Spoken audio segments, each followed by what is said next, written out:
소크라테스는 너 자신을 알라고 그랬죠. 근데 그 사실 소크라테스 한 말 아니라 그러더라고요.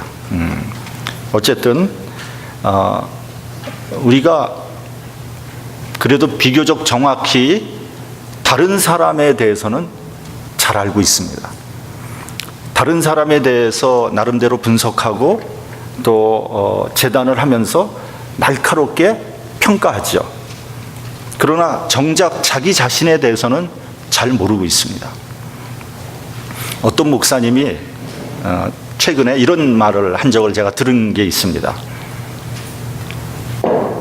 여기 있는 모든 사람 중에서 자기 얼굴을 직접 본 사람이 있습니까? 그 물어보더라고요. 가만히 생각해 보니까 아무도 없더라고요.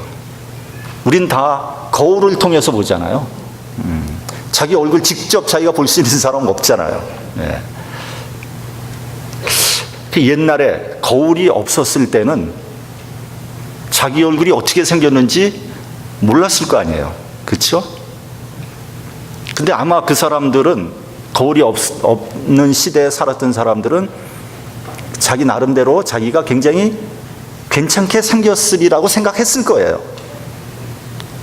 그래서 통계에 보니까요, 모든 사람들이 자기가 다른 사람보다 낫게 생겼다고 생각한다는 거예요, 실제로. 그러니까 그만큼 자기 자신을 모르는 거죠.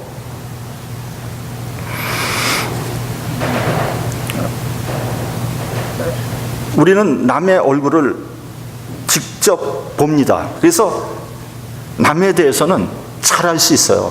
그렇죠? 그러면서 그 목사님이 하는 말이 더 재밌어요. 뭐냐면 자기 부인이 눈썹을 그리는데 눈썹을 이게 입을 벌리면서 그리더라는 거예요. 그래서 자기가 물어봤대요. 왜 당신은 눈썹을 그리는데 입을 벌리면서 그리느냐 그랬더니 자기 부인이 펄쩍 뛰면서 자기 입 벌린 적 없다는 거예요. 근데 옆에서 입 벌린 거 봤잖아요. 예? 자기가 자기 입을 벌리고 그리는지 아닌지를 모르는 거예요. 근데 이게 무슨 말이냐 하면은 자기 자신보다 남이 자기에 대해서 더 잘 알고 있다는 겁니다. 중국 춘추 전국 시대의 유명한 사상가 노자는 이런 말을 했다고 합니다. 남에 대해서 잘 아는 사람은 똑똑한 사람입니다. 근데 자기에 대해서 잘 아는 사람은 현명한 사람입니다. 남을 이기는 사람은 강한 사람입니다. 근데 자기 자신을 이기는 사람은 위대한 사람입니다. 그러니까 자기 자신을 잘 알고 자기 자신을 이기는 사람이 현명하고 위대한 사람이라는 거죠. 여러분, 현대인의 특징이 무엇인지 아십니까? 현대인의 특징, 뭐 여러 가지가 있겠지만 저는 한 3가지 정도를 한번 생각해 봤어요. 첫째는 많이 안다는 거예요. 현대인들은 많이 압니다. 이 생활의 소소한 그런 지식에서부터 시작해서 광대한 우주에 대한 지식까지 굉장히 많이 알고 있습니다.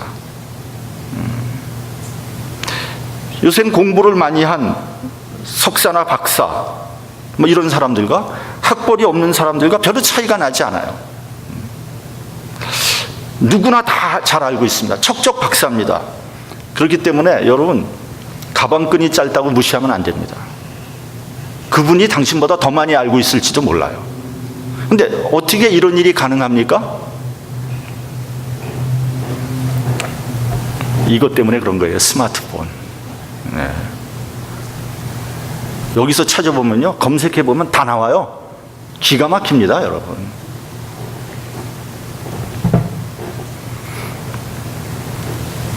실제로 현대인들은요, 그에 반해서 자기 자신에 대해서는 너무 모른다는 거예요. 갈수록 자신에 대해서 무식해지고 있습니다. 그만큼 자기 자신에 대해서 고민을 하고 있지 않고 있다는 거예요. 아니, 고민할 시간이 없어요. 왜냐하면은 스마트폰 보고 컴퓨터 들여다볼 시간에 반의 반이라도 자기 자신에 대해서 고민을 했더라면 아마 자신에 대해서 더 잘 알 수 있었을 것입니다. 여러분은 자신에 대해서 얼마나 알고 있다고 생각합니까? 스스로 한번 생각해 보십시오. 대부분의 사람들이 자기 자신에 대해서 겉모습을 알고 있어요. 육체적으로 알고 있습니다. 예를 들면 키가 크다 작다, 뭐 말랐다 뚱뚱하다, 나이가 젊었다 늙었다, 건강하다 병약하다. 외모가 잘났다, 못났다. 그러나 그것은 겉으로 드러난 모습에 불과한 거죠. 그러한 모습이 진짜 나의 모습입니까? 일부는 뭐 맞는 것도 있지만 본질적으로는 거리가 멀죠. 그런데 이런 외적인 모습이 나라고 착각하고 살아가는 사람들이 많이 있다는 거예요. 그래서 외모를 가꾸고 다듬는데 모든 것을 쏟아 붓고 있습니다. 대단히 어리석은 사람이에요. 결국은 허무와 좌절만 남게 될 것입니다.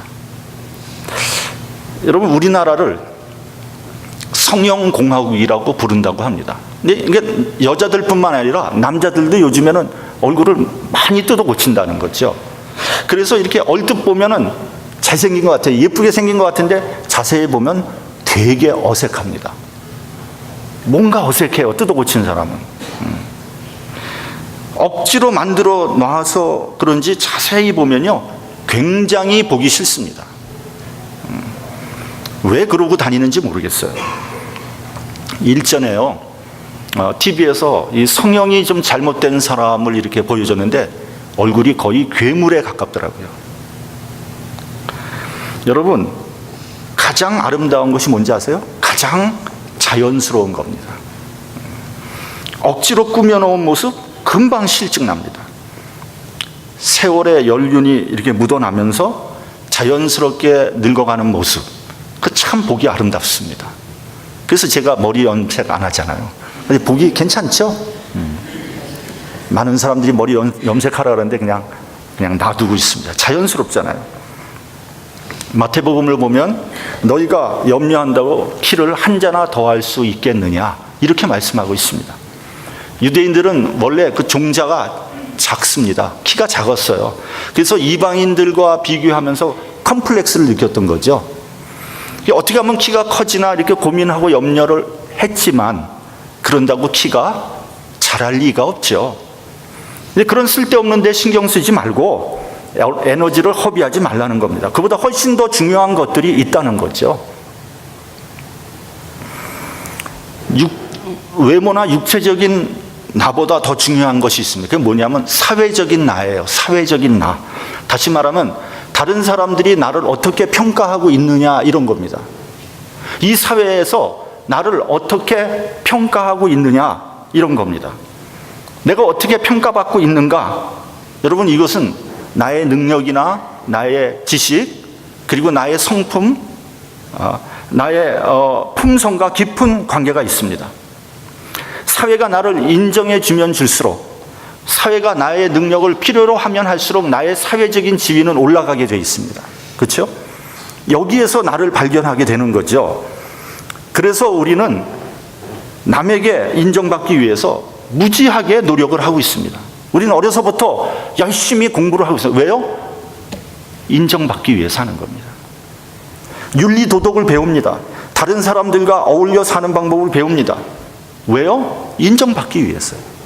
출세하려고 노력합니다. 그러나 내가 배운 지식과 능력, 그리고 나의 품성이 과연 본질적인 나입니까? 그것도 역시 일부는 맞지만 사실은 본질적인 나는 아니죠. 한국에서는 고위공직자를 뽑을 때마다 인사청문회라는 걸 합니다. 가만히 보면요, 사회적으로 굉장히 훌륭한 분들이에요. 지식이나 능력이나 또 인격적인 면에서 상당히 갖춘 분들입니다. 그런 분들을 철저한 검증을 통해서 국회 인사청문회에 회부합니다. 근데 그런 분들의 과거를 현미경으로 들여다보는 거죠. 그러면 아무리 잘 검증을 했다 해도 많은 결점들이, 과오들이 쏟아져 나옵니다. 적나라하게 나오죠. 털어서 먼지 안 나오는 사람 없습니다. 그러니까 이렇게 훌륭한 사람들이 모든 사람들 앞에서 속된 말로 개망신을 당하는 거예요. 그러면서 이렇게 말합니다. 내가 이런 인간인지 이제야 알았습니다. 부끄럽습니다. 송구스럽습니다. 뭘 이제야 알았습니까? 그 전부터 알고 있었죠, 사실은. 자기의 과거를 자기가 모릅니까? 다 알죠? 근데 높은 지위에 있다 보니까 자기 자신을 똑바로 보지를 못하는 거예요. 한마디로 스스로 속이면서 살아왔던 거죠. 여러분, 사회적인 지위라는 것도 오래가지 못합니다. 아무리 높은 지위에 올라갔다고 하더라도 결국은 내려올 수밖에 없어요. 근데 어떤 사람은요, 이 사회적인 지위에 자기 목을 거는 사람들이 있거든요. 아니, 대부분 사람들이 목을 걸고 있어요. 그러나 아무리 똑똑하고 훌륭한 사람이라도 시간이 지나면 그 자리에서 내려올 수밖에 없죠.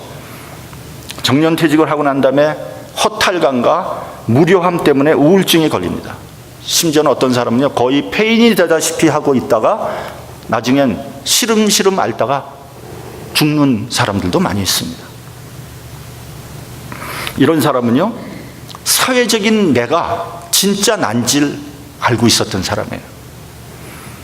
그러다가 사회가 나를 필요 없다고 하는 순간, 아, 나는 필요 없는 존재가 됐구나 생각하고 시리에 빠져서 죽게 되는 겁니다. 여러분, 가장 중요한 게 뭔지 아세요? 본질적인 나, 그게 영적인 존재로서 납니다. 나라는 영적인 존재가 강건하고 온전하게 선다면 육체적인 나, 외적인 나, 혹은 사회적인 나가 별로 중요한 게 아니에요. 나의 영혼이 강건하게 설 수 있다면 남이 뭐라고 하든지, 사회적으로 나의 위치가 어디에 존재하든지 개념치 않을 수 있습니다. 바람이 불고 파도가 쳐도 흔들리지 않습니다. 특별히요, 영적인 지도자는요, 흔들리지 말아야 돼요. 누가 뭐라고 한다고 금방 거기에 쏠리고요, 조금 상황이 어렵다고 왔다 갔다 하는 사람, 이것은 영적인 지도자로서의 자격이 없는 겁니다. 제가 개척교회에서부터 시작해서 지금에 이르기까지 깨달은 것이 바로 그겁니다. 얼마나 어렵고 힘든 순간이 많았겠습니까? 그때마다요, 교인들이 누구 쳐다보는지 아세요? 목사 쳐다봅니다. 목사. 네.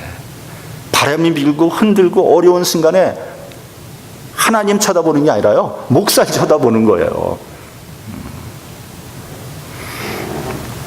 그럴 때 제가 바람 앞에 등불처럼 사정없이 흔들린다거나 갈대처럼 이리저리 흔들린다면 그건 끝난 거예요. 교회 문 닫습니다, 여러분. 어려울수록 굳건하게 서 있으면 결국 바람도 지나고요, 풍랑도 지나고요, 다시 일상으로 돌아오고 성도들은 평안하게 신앙생활을 하게 되는 겁니다. 근데 여러분, 그렇게 굳건하게 설 수 있는 비결이 뭡니까? 그게 바로 믿음입니다. 믿음. 하나님에 대한 믿음이 없으면요, 흔들릴 수밖에 없고 무너질 수밖에 없어요. 그러면 목사님은 믿음이 좋다는 겁니까? 저는 그런 말을 하려고 하는 게 아닙니다. 저는 감히 여러분들 앞에 말할 수 있습니다. 새벽 기도에서 하나님 앞에 엎드린 것, 그때 하나님이 저를 붙잡아 주셨어요. 제가 무슨 심지가 굳은 사람이 아니에요. 저 굉장히 여린 사람이에요, 여러분. 웃는 사람도 있을지 모르지만. 근데 새벽 기도마다 하나님께서 저를 붙잡아 주셨어요. 왜 새벽 기도 안 하는지 모르겠어요, 저는. 사람들이. 물론 바쁘고 힘드니까 안 하시죠. 복음서에 나오는 유명한 말씀이 있죠. 예수께서 제자들과 함께 갈릴리 호수를 건너가는데 큰 광풍이 불면서 물결이 치고 배에 물이 사정없이 들어왔습니다. 배가 침몰하게 생겼어요. 그런데 예수님은 태연하게 배꼽물을 베개 삼아서 주무시고 계신 거예요. 갈릴리 호수에서 잔뼈가 굵은 사람들, 평생을 어부지를 했던 제자들은 겁이 났어요. 야, 이거 배가 가라앉게 생겼구나. 그래서 예수님을 깨웁니다. 선생님이여, 우리가 죽게 된 것을 돌아보지 아니하시나이까. 그때 예수께서 제자들에게 이렇게 말씀하셨습니다. 어찌하여 이렇게 무서워하느냐? 너희가 어찌 믿음이 없느냐? 여러분, 우리가 자기 자신에 대해서 알려고 하면요, 최소한 저는 세 가지 부분에서 솔직해야 된다고 생각합니다. 정직해야 돼요. 첫째는 자기 자신에 대해서 정직해야 돼요. 여러분, 우리는 많은 경우 우리 스스로를 속이고 있어요.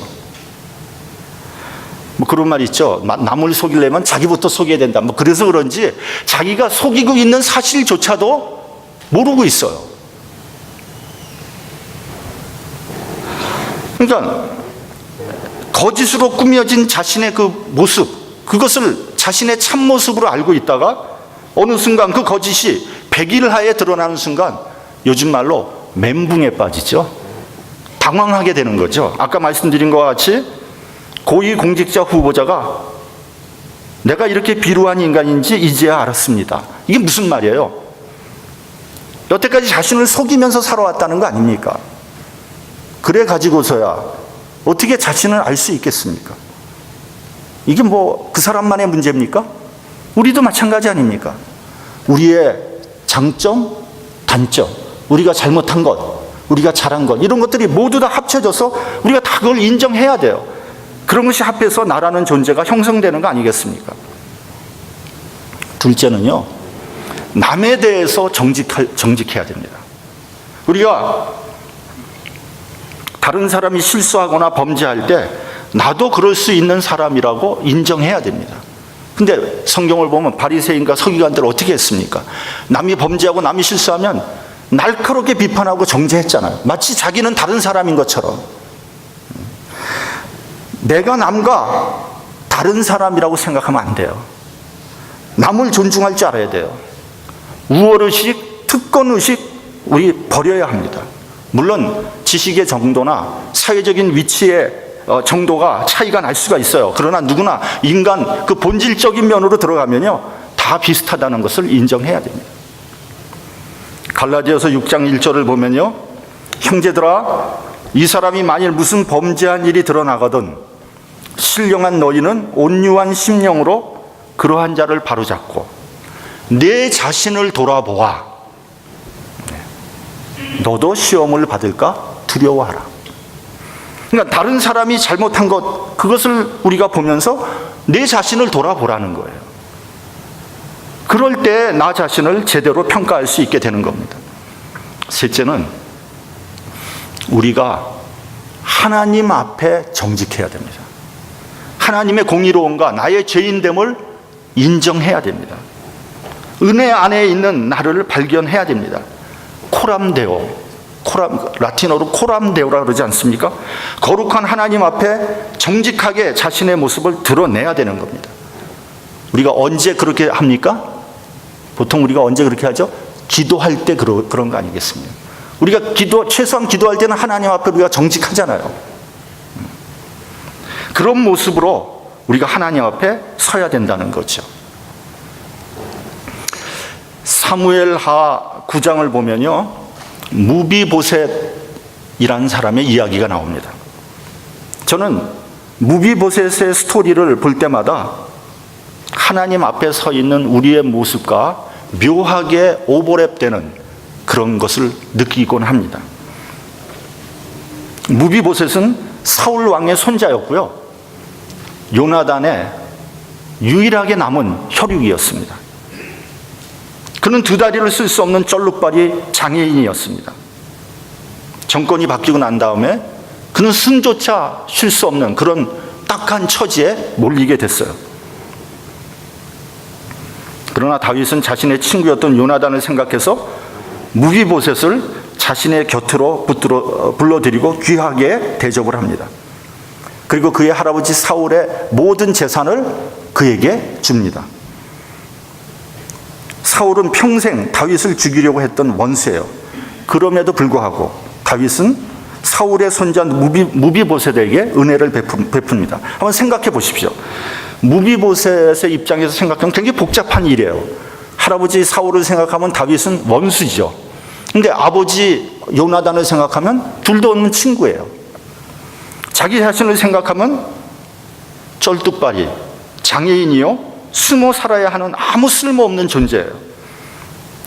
그때 무비보셋이요, 다윗 왕 앞에 엎드려서 이렇게 말합니다. 사무엘하 9장 8절입니다. 이 종이 무엇이간데 왕께서 죽은 개 같은 나를 돌아보시나이까. 죽은 개 같은 나, 얼마나 철저한 자기 인식입니까? 죽은 개 같은 신세인 저를 어찌하여 왕자와 같은 그런 사람으로 대접해 주십니까? 이런 말이 아니겠습니까? 그때 다윗 왕은 너는 내 아들이다 하고 은혜를 베풉니다. 그리고 무비보셋은 그 은혜를 그대로 받아들입니다. 이것이 바로 은혜를 받은 우리의 모습 아니겠습니까? 이것이 바로 우리의 본질 아니겠습니까? 자격은 없지만 하나님의 은혜를 그대로 받아들이는 거예요. 우리 본문 6절을 같이 봉독하겠습니다. 본문 6절 시작. 우리가 알거니와 우리 옛사람이 예수와 함께 십자가에 못 박힌 것은 죄의 몸이 멸하여 다시는 우리가 죄에게 종노릇하지 아니하려 함이니. 우리가 알거니와, 우리는 알고 있습니다. 우리의 옛사람이 예수와 함께 죽었다는 사실을 말이죠. 여러분, 안다는 게 굉장히 중요한 말입니다. 우리는 알고 믿어야 되죠. 무조건 믿는 것, 그건 믿음 아닙니다. 그건 신앙이라고 얘기할 수 없습니다. 어떤 사람은 앞뒤 따지지 않고 그냥 막 믿어요. 그것을 뭐라 그래요? 맹신 혹은 광신이라고 얘기하는 겁니다.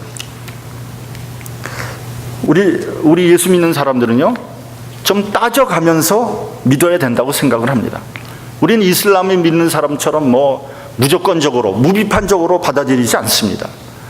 사도행전을 보면요, 베레아 사람은 데살로니카에 있는 사람보다 더 신사적이어서 간절한 마음으로 말씀을 받고 그것이 그러한가 하고 날마다 성경을 상고했다. 말씀이 그러한가 하고 성경을 상고했다는 거예요. 말씀이 믿을만한가를 따졌다는 겁니다. 무조건 믿은 거 아닙니다. 자, 여러분, 우리는 예수와 함께 죽었습니다. 여기서부터 우리의 신앙이 시작되는 거예요. 우리의 문제 뭔지 아세요? 죽지 않으려고 하는 것이 우리의 문제예요. 안 죽어요. 여러분, 철저히 죽어야 됩니다. 이 세상에 대하여, 죄에 대하여, 나의 욕심과 정에 대하여 우린 죽어야 됩니다. 근데 안 죽죠. 우린 말이 많아요. 세상에 이런 말이 있습니다. 죽은 자는 말이 없다. 죽었으면 말이 없어야 되죠. 말을 할 수가 없죠. 근데 우리는 말이 얼마나 많은지 모릅니다. 우리는 조금만 기분 나쁘면 참지 못합니다. 자존심이 얼마나 센지 모릅니다. 자기가 남 기분 상하게 한 것은 생각하지 않고 남이 자기를 조금이라도 기분 상하게 하면은 난리를 치는 거예요. 왜 그래요? 죽지 않았기 때문에 그런 거예요. 아직도 십자가가 무엇인지 모르는 겁니다. 여러분, 나의 옛사람은 죽었다는 것을 알아야 합니다. 7절을 보면 이렇게 되어 있어요. 죄에서 벗어나 의롭다 하심을 얻었다고 되어 있습니다. 우리의 옛사람이 십자가에서 죽음으로써 죄에서 벗어나게 되었고요, 우리는 참 자유함을 얻게 되었습니다. 여러분, 그리스도인이라는 것은 저는 그렇게 정의합니다. 얼마나 자유한가로 정의할 수 있다, 저는 그렇게 생각합니다. 죄에 대해서 자유해야 돼요. 이 세상에 대해서 자유해야 됩니다. 욕심에 대해서 자유해야 됩니다. 남이 나를 비방한다고 해도 거기서부터 자유해야 됩니다. 더 나아가서 죽음에 대해서, 사단의 권세에 대해서도 자유해야 돼요. 얼마나 자유한가에 따라서 나의 신앙의 깊이와 넓이가 결정되는 겁니다. 반대로 여기에 매이고 저기에 매이고 욕심에 매이고 자존심에 매이고 양심에 매이고 죄에 매이는 거예요. 여러분, 이것은 노예 생활이에요. 죄에게 종노릇하고 있는 거예요. 여기저기 매이기 시작하면요, 우리의 심령이 억압당합니다. 죄의 종이 되어서 끌려다니는 거예요. 근심과 걱정으로 정신적으로 얽매이는 겁니다. 그래서 온갖 과거의 죄가 다 떠오르고요, 양심의 가책이 되고요, 우울해지고요, 강박관념에 사로잡히게 되는 거예요. 이와 같이 우리가 마귀에게 억압받는 데서 우리의 모든 정신적인 문제가 시작되는 겁니다. 죄에서 자유함을 받아야 됩니다. 예수께서 십자가에서 우리의 모든 죄를 도말해 주셨습니다. 여기서 도말이라는 말은 세탁으로 깨끗하게 해줬다는 거예요. 우리가 세탁할 때 막 어머니들이 옛날에 그냥 막 두들겨가지고 막 빨래판에다 막 문지르잖아요. 그렇게 우리 죄를 깨끗하게 해줬다는 거예요. 주님께서 나의 죄를 깨끗하게 세탁해 주셨기 때문에 내가 의롭게 된 겁니다. 이것이 바로 나의 본질이에요. 우리가 계속해서 강박관념에 시달리는 것은요, 예수님의 공로를 부정하는 죄를 저지르는 겁니다. 예수께서는 병자들의 병을 고쳐주시면서 늘 이렇게 말씀하셨습니다. 내 죄사함을 받았느니라. 환자들은요, 이 말씀을 듣고 어김없이 감격했습니다. 중풍병자에게 내 죄사함을 받았느니라 하니까 그 중풍병자가 침상을 들고 일어났습니다. 목사들은요, 임종 예배를 드릴 때 항상 하는 말씀이 있습니다. 뭐냐면 아무개 성도의 죄를 예수께서 다 용서해 주셨습니다. 이제는 안심하셔도 됩니다. 그러면 정말 많은 사람들이요, 임종을 맞이하면서 평안하고 기쁘게 눈을 감습니다. 왜냐하면 대부분의 사람들이, 심지어는 예수 믿는 사람이라고 할지라도 죄책감에 시달리고 있기 때문입니다. 예수께서 이미 우리의 죄를 용서해 주셨는데 죄책감에 시달린다는 건 뭐냐면 나는 아직도 나를 용서하지 못하고 있다는 증거입니다. 그러므로 여러분, 우리의 죄가 용서받은 것으로 끝나서는 안 됩니다. 내가 나를 용서하는 데까지 가야지 비로소 자유함을 얻게 되는 겁니다. 로마서 8장 1절에 그러므로 이제 그리스도 예수 안에 있는 자에게는 결코 정죄함이 없나니. 우린 여기에서 진정으로 속에서 우러나오는 아멘, 이렇게 화답해야 됩니다. 어느 누구도, 이 세상에 그 누구도, 영적인 세계의 그 어떤 존재도 우리를 정죄할 수 없어요. 마지막으로 우리 본문 11절을 봉독하겠습니다. 시작. 이와 같이 너희도 너희 자신을 죄에 대하여는 죽은 자요 그리스도 예수 안에서 하나님에 대하여는 산 자로 여길지어다. 우리는 죄에 대해서 죽은 자입니다. 그러나 예수 안에서는 산 자입니다. 여러분, 우리가 하나님의 사랑을 받을만 하기 때문에 받은 것 아닙니다. 하나님께서 나를 긍휼히 여겨 주시고 용서해 주시고 사랑해 주신 겁니다. 그리스도 안에 있는 나 자신을 발견해야 됩니다. 그리스도인이란 온전히 자유로운 사람입니다. 그리고 자기를 사랑할 줄 아는 사람입니다. 자기를 소중히 여겨야 합니다. 자기를 용서해야 됩니다. 왜냐하면 나는 하나님의 용서받은, 사랑받은 존재이기 때문입니다. 예수 그리스도의 공로에 의지해서 참 자유함을 얻는 저와 여러분들이 되시기를 주님의 이름으로 축원합니다. 기도하겠습니다.